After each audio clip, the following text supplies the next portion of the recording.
Bonjour, bonsoir à tous et bienvenue sur un nouvel épisode de votre podcast Fun French, édition Conversation. Et aujourd'hui, nous accueillons sur notre podcast un nouvel invité, donc un garçon, un homme plus particulièrement, qui s'appelle Vincent. Bonjour Vincent. Bonjour Lola. Comment ça va aujourd'hui ? Aujourd'hui, c'est lundi. Le lundi pour moi, c'est comme le dimanche, puisque je travaille le dimanche. Quel est ton travail Vincent ? Le dimanche, ça consiste surtout à vendre tout ce que je peux acheter dans la semaine. Mais parce que tu es... Quel est ton métier Ah, exactement ? alors mon métier se nomme brocanteur, à la différence des antiquaires.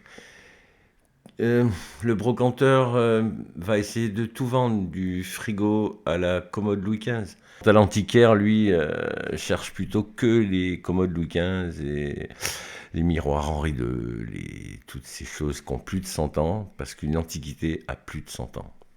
Donc en gros, des objets ayant appartenu à un courant de la royauté.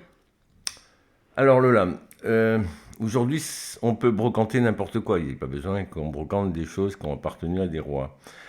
Surtout que l'art populaire, l'art du peuple, se négocie bien, se négocie des fois mieux que des choses qui sont trop chic, trop chères. Luxueuse. Luxueuses, oui, tu as raison. Donc avant de continuer de parler de ton métier, qui est quand même en somme très intéressant et pas commun en France, je voulais te demander, est-ce que tu pourrais te présenter en 2-3 phrases tout simplement comment est-ce que tu te présenterais Vincent à nos auditeurs ? C'est toujours difficile de se présenter. On commence par son âge, 47 ans. Est-ce que tu as des enfants ? Oui, Combien d'enfants Vincent ? euh, trois sont venus au fil de toutes ces années. Beaucoup de joie, beaucoup de joie. C'était une plaisanterie. Bon, très bien. Et alors, dans quelle ville est-ce que tu Ah, habites, Vincent ? Alors, je vis proche d'une grande ville qui s'appelle Montpellier, dans le sud de la France. Je, Par un souci économique, on a reculé dans les terres et on a acheté un bien à 40 km de la mer, ce qui nous amène un climat moins bord de mer, voilà.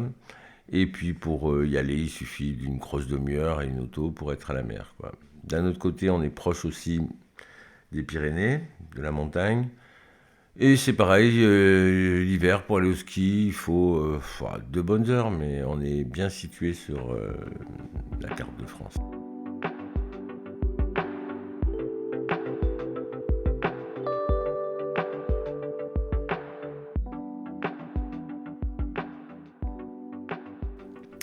Alors, on va continuer à parler donc de ton métier, la raison pour laquelle tu es sur ce podcast.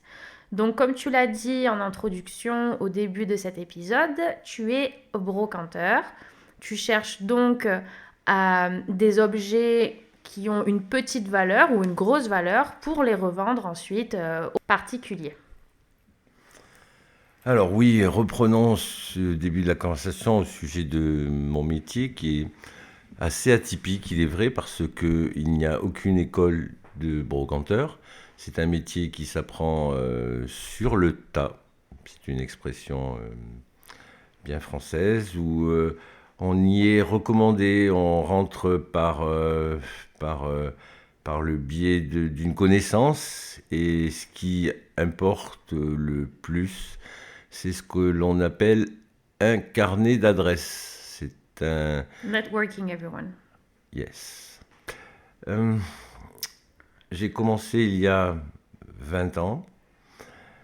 Et en 20 ans, il est vrai que petit à petit, on acquiert des connaissances, des objets, des objets usuels comme des objets plus hétéroclites. C'est un métier qui se... Comment dire? Où il faut avoir de l'empathie pour les gens parce qu'on travaille souvent suite à un décès. Bon, et là, on m'appelle au téléphone, je me présente à la personne et je lui explique ce que je fais et j'avance 3 formules. La première formule, c'est moi qui paye. La seconde formule, je me paye sur la bête, encore une expression française. Cela veut bien dire ce que cela veut dire. Et la troisième, je me fais payer pour vider. Très bien, ouais, d'accord.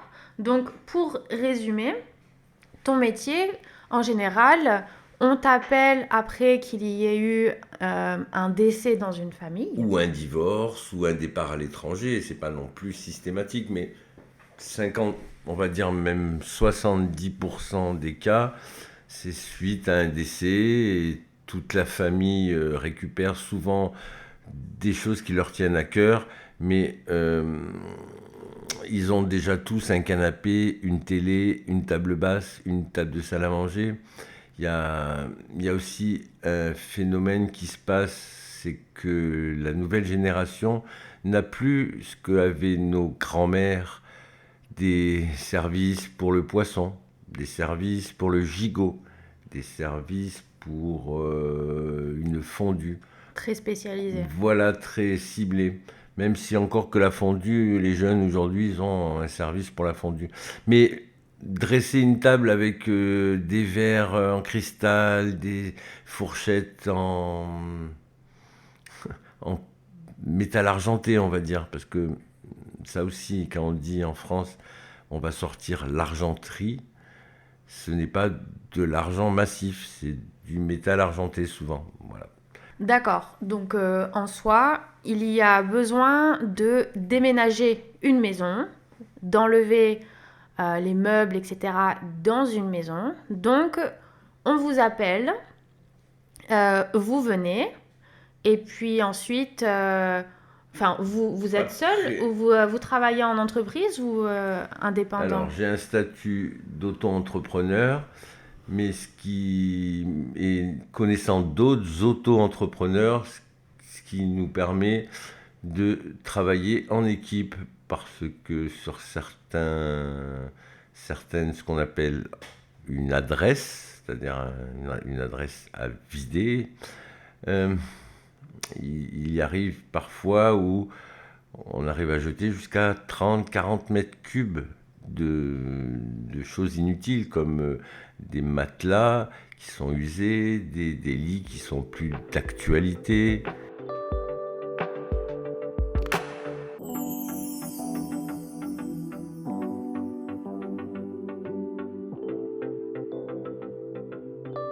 Et alors, après avoir vidé une adresse, comme tu dis, ou après avoir vidé une maison, où est-ce que vous les revendez, ces objets que vous avez amassés? Alors, là, il se fait une sélection des objets qu'on trouve. Plusieurs filiales. La première, avec les objets les plus intéressants, sont vendus sur ce que l'on appelle dans le métier des déballages marchands, où là sont autorisés que des personnes ayant un numéro de SIRET avec un cabis en tant que marchand de biens. Et on leur revend en premier les choses qui sortent de l'ordinaire. Quant à tout ce qui est ordinaire, on se retrouve sur ce qu'on appelle un marché aux puces. Le marché aux puces, pour l'expliquer, est un marché plus populaire où là, vous allez trouver de tout. De tout. Euh, alors souvent, c'est ce que les gens ont plus besoin chez eux et qui viennent les revendre pour faire ce qu'ils veulent, améliorer l'ordinaire ou racheter d'autres choses, hein. C'est ce monde de consommation qui veut ça. Euh, et ce marché aux puces se pratique dans des villages et c'est énormément développé dans le sud de la France, dans le nord aussi, où il est connu, et je crois même dans le monde entier, peut-être pas dans le monde entier, mais au moins en Europe, une braderie qui s'appelle la braderie de Lille, où pendant, on va dire, je crois, 3 4 jours, c'est pas sûr, mais je crois que c'est ça, pendant 3 4 jours, les gens se vendent des choses qui, alors des fois sortent des greniers ou des fois qu'ils ont acheté en lot et qui revendent à cette braderie. Voilà. Est-ce que tu l'as déjà faite, toi, la braderie de Lille? Alors, habitant Montpellier, c'est traverser toute la France, même si la France est petite, le jeu n'en vaut pas la chandelle. Surtout que dans le sud de la France, nous avons Avignon, qui est un très beau déballage, qui n'a pas la réputation de celui de Lille, mais qui peut dépanner et dans laquelle vous allez pouvoir vendre de beaux objets et à des marchands qui viennent aussi à Avignon. Dans le sud de la France, on a 3 marchés qui sont Avignon, Montpellier et Béziers. Et ça permet sur un week-end prolongé, on va dire, avec le lundi et le mardi, de faire les trois déballages. Voilà. Et c'est ce que tu fais, toi? Oui, je l'ai eu fait quand il m'est arrivé d'avoir la marchandise adéquate. Parce qu'il faut bien réfléchir à avoir de la marchandise en espérant qu'elle va se vendre, et couvrir ses frais. Parce que les frais d'un déballage marchand, me demandez pas pourquoi, je sais pas, Lola. Mais sur un marché aux puces, vous pouvez avoir une place à moins de 30 euros. Un déballage marchand, c'est 10 fois plus, 300 euros. Voire 700 euros quand c'est en salle. Alors, oui, il y a un autre prestige, mais ne me demandez pas pourquoi, je ne le sais pas. D'accord, très bien. Et est-ce que, la dernière question, est-ce que tu recommanderais ce métier au futur, à quelqu'un qui serait intéressé ou aux futures générations, voilà, quelqu'un, ou même pas forcément aux futures générations, Mm. quelqu'un qui serait intéressé de changer de métier ou toujours intéressé par la brocante et qui voudrait se lancer? Est-ce que tu conseillerais ton métier ou pas vraiment? Moi, je dirais oui, parce que je fais ça avec beaucoup de- d'envie. Tous, tous les matins, quand je pars au travail, je pars avec l'envie de le faire. Mais il faut avoir certaines qualités pour faire ce métier. Alors, pas pour le travail en lui-même, parce que le travail, quelque part, il est assez simple dans mon esprit. Bon, en plus, comme je le pratique au quotidien, j'ai l'impression que c'est simple.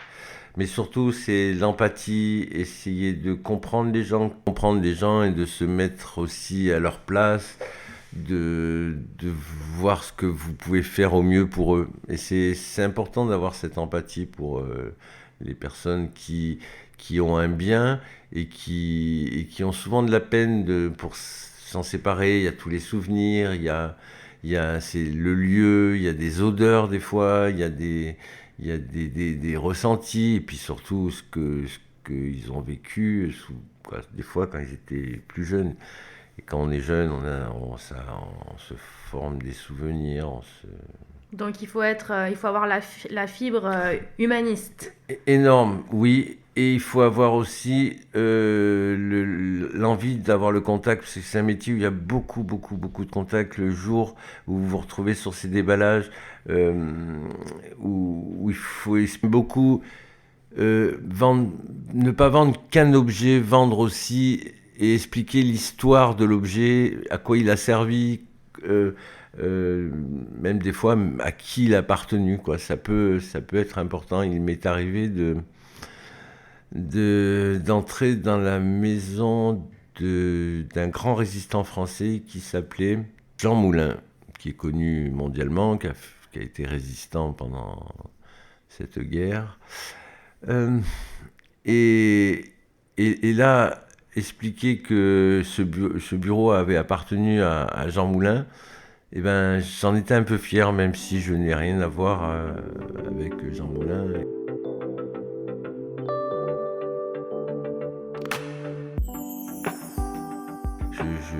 je suis tombé un jour aussi sur une plaque émaillée. Alors cette plaque émaillée était cachée derrière une armoire. Il y avait une guitare de la marque Gibson et c'était une plaque du début des années 50 pour les guitares Gibson. Alors déjà, dans le monde entier, les plaques émaillées ont toujours plu aux gens. Moi, le premier, hein, c'est vrai qu'il y a quelque chose, je ne sais pas pourquoi, c'est une plaque émaillée. Mais quand vous avez une plaque émaillée qui date du 1930-1950, euh, penser qu'elle a traversé toutes ces années et elle a appartenu à beaucoup de gens. Voilà, Avoir un trésor entre les ouais, mains ou puis, derrière une armoire. c'est ça, il y a quelque chose d'émouvant, quoi. Il y a quelque chose qui fait partie de ce métier. Et je crois qu'avec l'antiquaire, il n'y a que ces deux métiers où on a affaire à, oh, peut-être pas, mais autant de vieilles choses, quoi. Et alors, pourquoi ne pas être antiquaire, justement?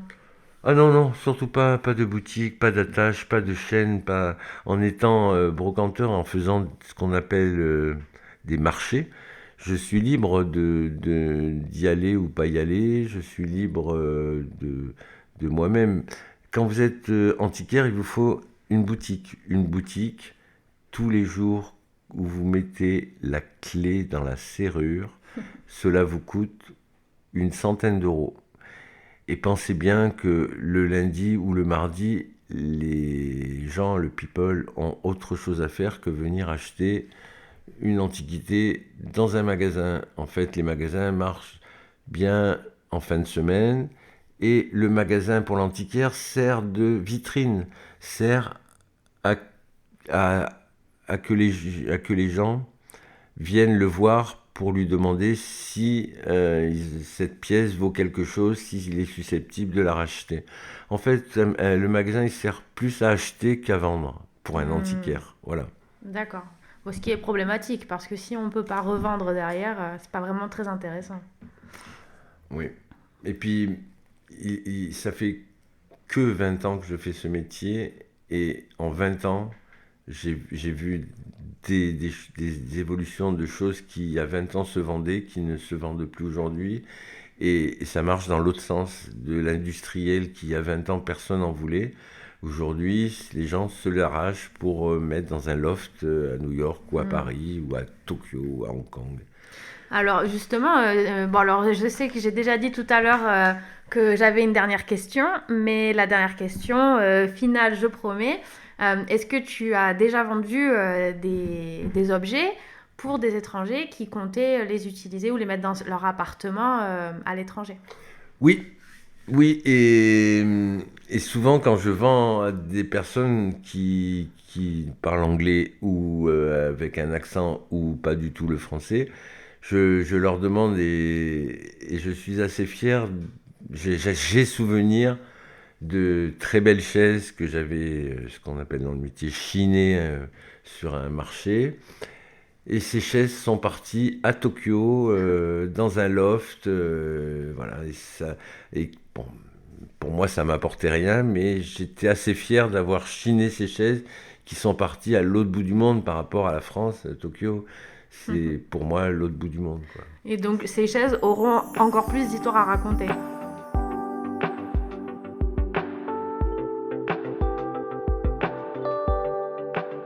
Très bien, super. Eh bien, merci beaucoup Vincent d'être venu sur ce podcast. Merci Lola. Je vous retrouve dans un prochain épisode. J'espère que celui-ci vous a plu et je vous souhaite une très bonne journée ou une très bonne soirée. Au revoir Vincent. Au revoir.